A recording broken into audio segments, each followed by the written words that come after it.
which again is on the law of sines and cosines.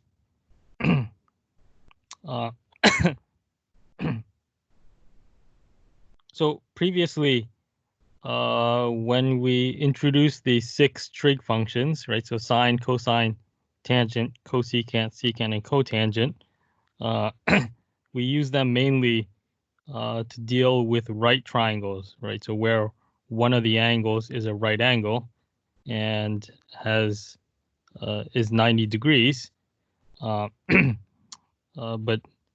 not all triangles are right triangles, right? So how do we deal with triangles that are no longer right triangles, right? So triangles that are not right triangles are called oblique. So that's what we're going to discuss today, right? So the law of sines or law of cosines, or both of them, to solve these kinds of triangles, and which one we use. What is the your networks causing poor call quality? Well, I can't do. Okay.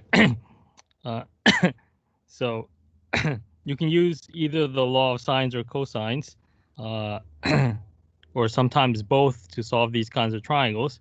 And which one you use will depend on which angles and which sides we know from the triangle.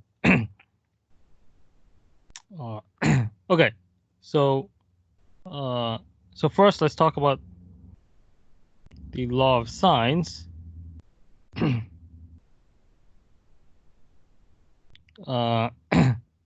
So so the discussion here at the bottom of the page is just going over how to derive the law of sines.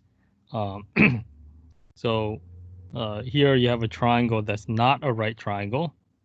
Okay, but as I've mentioned previously, when we use the trig functions, we want to deal with right triangles, right? So what we can do in this triangle is to split it into 2 pieces, where each piece is itself a right triangle, right? So if you draw the altitude here, which I've called y, vertically to the base, perpendicular to the base, right? So then we have a small right triangle on the left and a small right triangle on the right.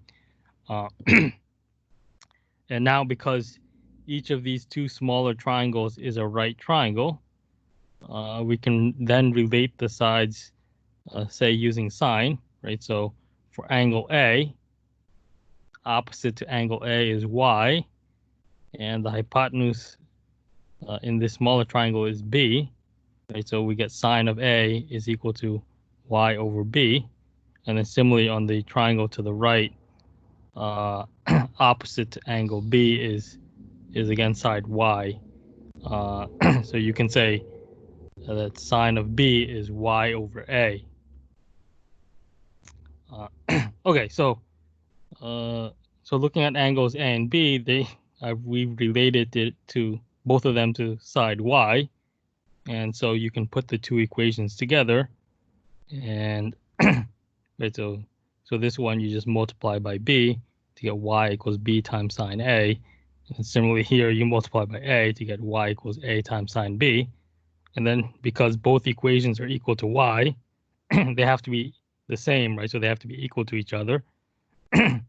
And then we can just simplify this expression by dividing by B over here and then dividing by A over here. And then the formula becomes sine of angle A over A is equal to sine of angle B over B.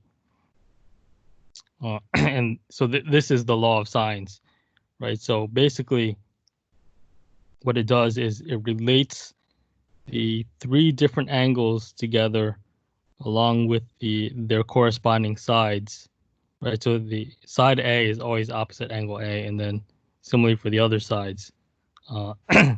So the law of sines becomes sine of A over A is equal to sine of B over B, is equal to sine of C over C, right? So where the capital letters are the angles, and then the lowercase letters are the sides. Okay, so the